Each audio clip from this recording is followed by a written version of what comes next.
Dunia gempar saat strategi jenius Alwi Farhan berhasil meluluhlantakan pertahanan baja pemain Jepang dan kecepatan Justin Ho sangat cepat.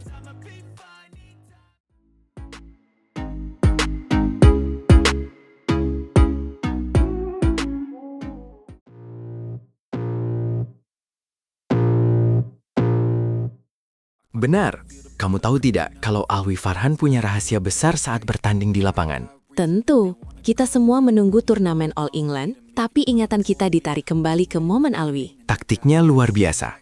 Menghadapi Justin Ho yang agresif atau pemain Jepang yang pertahanannya rapat, dia tetap terlihat tenang. Bukan cuma soal menang, tapi tentang bagaimana strategi matang bisa meruntuhkan pola permainan lawan yang sudah terbentuk kuat. Ingat laga Alwi lawan Justin. Itu mempertemukan dua gaya bermain berbeda. Justin terkenal dengan permainan cepat dan agresif sejak rally dimulai. Justin Ho mau menghabisi lawan dengan smash, tapi Alwi datang dengan pendekatan yang lebih sabar dan terencana. Dia tidak mudah terpancing ya. Biasanya pemain muda ikutan main cepat dan akhirnya malah terjebak dalam tempo permainan lawan. Hebatnya Alwi, dia tidak terprovokasi duel smash keras. Alwi justru membuka pertandingan dengan kontrol net tipis dan clear panjang ke belakang. Dia menarik Justin Ho keluar dari zona nyaman, supaya Justin tidak bisa terus berdiri di tengah lapangan. Tepat sekali, tujuannya menguras tenaga lawan sekaligus membaca kebiasaan arah pengembalian bola. Ini adalah fase observasi yang sangat krusial bagi pemain. Dari situ, Alwi mulai memetakan titik lemah lawan. Dia fokus menyerang sisi pergerakan ke belakang lapangan dari Justin Ho. Benar begitu? 100% benar. Strategi Alwi semakin terlihat saat rally mulai memanjang. Dia memadukan drop shot tipis with pukulan silang yang tajam. Justin Ho pasti merasa pusing harus terus bergerak tanpa jeda. Padahal dia maunya main cepat, tapi malah dipaksa lari terus. Setiap kali Justin mencoba mengambil alih tempo, Alwi justru dengan cerdik menurunkan kecepatan permainan lewat netting pendek. Wah, itu tekanan mental namanya. Justin dipaksa menunggu, berpikir, dan akhirnya mengambil keputusan yang terburu-buru. Akhirnya, kesalahan demi kesalahan muncul dari raket Justin Ho. Kesalahan itu muncul bukan karena kalah tenaga fisik, melainkan karena kalah sabar. Terus bagaimana kalau lawan pemain Jepang? Atlet Jepang terkenal dengan pertahanan rapat mereka dan rally panjang. Lawan pemain Jepang, Alwi juga menggunakan taktik cerdas. Banyak pemain kewalahan menghadapi gaya Jepang karena terpancing bermain aman. Tapi Alwi berbeda ya. Dia tidak mau sekadar ikut rally panjang tanpa ujung. Dia punya cara jitu memutus ritme pertahanan mereka. Benar sekali. Alwi memilih jalan berbeda.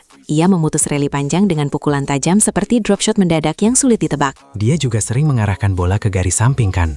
Lalu diakhiri dengan smash terukur ke area kosong yang tidak bisa dijangkau lawan. Betul, tapi itu bukan smash sembarangan. Itu adalah smash yang dipersiapkan sejak beberapa pukulan sebelumnya lewat penempatan bola yang akurat. Jadi dia membangun serangan sistematis. Pantas pertahanan pemain Jepang bisa tembus kalau strateginya serapi dan sedetil itu dari awal rally. Dalam duel melawan pemain Jepang, Alwi rajin mengarahkan bola ke sisi backhand. Tujuannya memaksa lawan mengubah sudut tubuh mereka secara mendadak. Saat sudut tubuh berubah, pertahanan mereka terbuka lebar. Disitulah Alwi masuk dengan serangan berikutnya yang mematikan. Pola ini membuat lawan tidak bisa bertahan nyaman dalam formasi ideal. Permainan yang biasanya stabil justru terasa goyah karena menyesuaikan posisi kaki. Yang paling aku kagumi dari Alwi adalah kemampuannya mengontrol tempo. Dia tahu kapan harus mempercepat permainan dan kapan harus segera memperlambat. Ketika melihat lawan mulai kelelahan, Alwi meningkatkan intensitas permainan lewat drive cepat dan serangan bertubi-tubi. Dia benar-benar tahu kapan harus menekan. Tapi kalau rally tidak menguntungkan, dia tenang kembali ke permainan netting atau clear tinggi. Kemenangan bukan soal pukulan keras, tapi keputusan tepat. Menjelang turnamen All England 2026,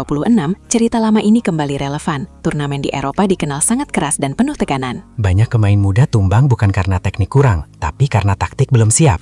Gaya bermain Alwi jadi contoh bagaimana menghadapi lawan. Alwi membuktikan mampu menghadapi pemain agresif seperti Justin Ho maupun pemain bertahan seperti atlet Jepang. Keduanya butuh pendekatan berbeda. Bagi publik Indonesia, kisah sukses ini bahan optimisme. Jika taktik sama diterapkan konsisten, peluang bersaing di panggung besar All England semakin terbuka. Lawan mungkin datang dengan modal kecepatan atau pertahanan kokoh, tapi strategi matang bisa meruntuhkan segalanya perlahan. Alwi membuktikan membaca permainan adalah senjata. Variasi pukulan indahnya hanyalah alat mengeksekusi strategi. Bulu tangkis modern bukan lagi soal adu tenaga fisik, melainkan permainan pikiran dan tempo. Jika dulu Alwi mampu menghancurkan pola permainan lawan dengan strategi cerdas, kini publik berharap dia bisa membawa pelajaran itu ke Eropa. Di lapangan Eropa nanti, kita akan melihat apakah kisah lama ini akan terulang dalam babak baru yang menantang bagi Alwi. Kita mendoakan yang terbaik untuk Alwi Farhan dan tim Indonesia. Semoga strategi cerdas mereka membuahkan hasil manis di turnamen All England mendatang. Terima kasih sudah mengikuti ulasan mendalam kami hari ini. Mari terus berikan dukungan terbaik untuk pahlawan kita. Sampai jumpa di video berikutnya.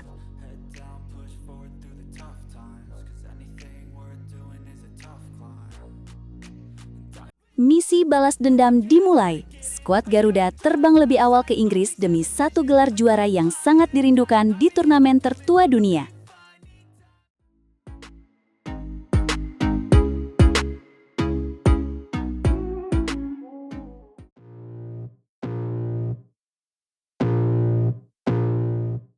Kamu tahu tidak, suasana di Platnas saat ini benar-benar sedang membara karena para pahlawan badminton kita sudah mulai berkemas untuk terbang ke Inggris demi All England 2026.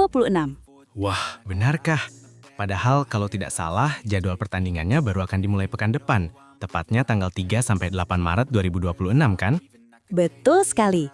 Tapi kali ini Persatuan Bulu Tangkis Seluruh Indonesia atau PBSI tidak mau main-main. Makanya Fajar Alfian, Muhammad Syohibul Fikri, dan kawan-kawan berangkat lebih awal pada hari Selasa 24 Februari 2026 ini. Wah, luar biasa sekali persiapannya. Berarti mereka punya waktu sekitar 1 minggu lebih untuk berada di sana sebelum turnamen dimulai. Apa alasan utama mereka berangkat secepat itu? Alasan utamanya adalah aklimatisasi. Mereka butuh waktu untuk adaptasi cuaca dan kondisi lapangan, agar fisik serta mental mereka benar-benar berada di level puncak saat hari pertandingan tiba. Saya mengerti. Apalagi Inggris sedang berada di musim yang cukup dingin. Jadi memang butuh penyesuaian ekstra agar otot-otot mereka tidak kaku saat bertanding di Utilita Arena Birmingham nanti. Tepat sekali. Dan menariknya, mereka tidak langsung ke Birmingham.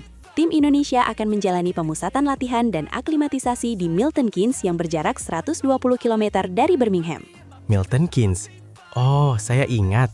Itu memang sering jadi basis latihan tim Indonesia kalau mau bertanding di All England. Mereka akan berada di sana dari tanggal 26 sampai 28 Februari, kan? Benar, jadwalnya sangat padat. Setelah 3 hari latihan intensif di Milton Keynes, baru pada tanggal 1 Maret mereka akan bergeser ke kota Birmingham untuk persiapan akhir.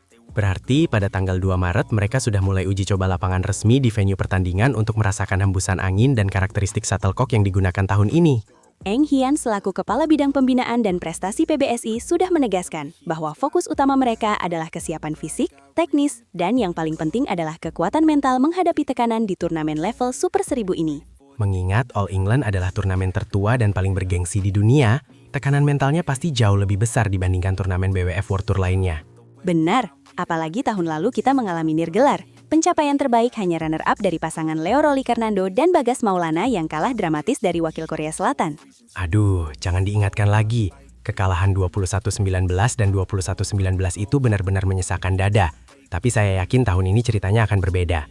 PBSI sendiri membidik minimal 1 gelar juara tahun ini. Mereka ingin mengulang kesuksesan tahun 2022, 2023, dan puncaknya saat kita jadi juara umum di tahun 2024 lalu. Oh iya, tahun 2024 itu momen emas, saat Jonathan Christie dan pasangan Fajar Alfian serta Muhammad Rian Ardianto berhasil naik podium tertinggi bersamaan.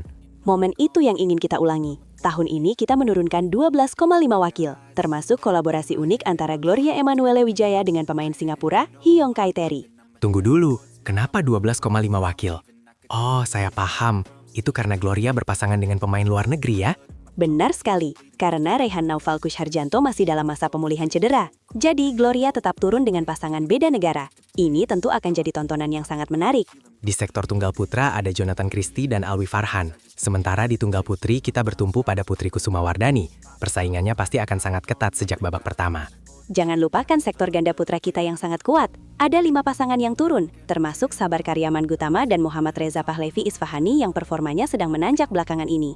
Benar, lalu ada juga pasangan muda Raymond Indra dan Nikolaus Jokian yang diharapkan bisa memberikan kejutan besar bagi pemain-pemain top dunia. Kita semua berharap persiapan matang di Milton Keynes ini benar-benar membuahkan hasil manis, sehingga lagu Indonesia Raya bisa berkumandang kembali di tanah Inggris.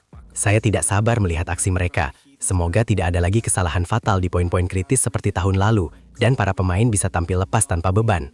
Amin. Mari kita berikan dukungan penuh dan doa terbaik untuk tim bulu tangkis Indonesia agar mereka bisa membawa pulang mahkota All England 2026 ke tanah air tercinta. Dan ingat, All England bukan sekedar turnamen. Ini adalah tentang kehormatan dan sejarah yang harus terus kita jaga keberlangsungannya untuk generasi mendatang. Semangat tim Indonesia! Buktikan bahwa kita masih menjadi raja di lapangan hijau dan raihlah prestasi setinggi langit demi kebanggaan seluruh rakyat Indonesia. Ayo satukan doa untuk kesuksesan tim badminton kita di All England 2026. Salam olahraga dan maju terus bulu tangkis Indonesia.